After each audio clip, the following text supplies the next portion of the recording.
सारी का जिम वाला वीडियो देखिए,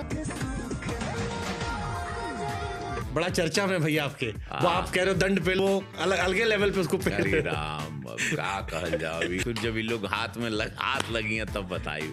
खेसारी का जिम वाला वीडियो देखिए, बड़ा चर्चा में भैया आपके। वो आप कह रहे हो दंड पे लो वो अलग अलगे लेवल पे उसको पहन अरे राम, अब का कहल जाओ।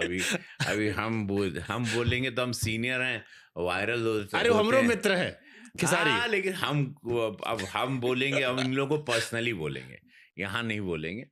लेकिन हाँ, भरे हुए हम अंदर। फिर जब इन लोग हाथ लगी हैं तब बताई।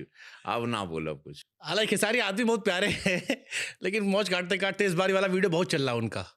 हमको ही मिलेगा तो हम पूछेंगे जरूर क्या कवि क्या कहना चाह रहा था उस वीडियो के जरिए इस प्रकार के जिम से।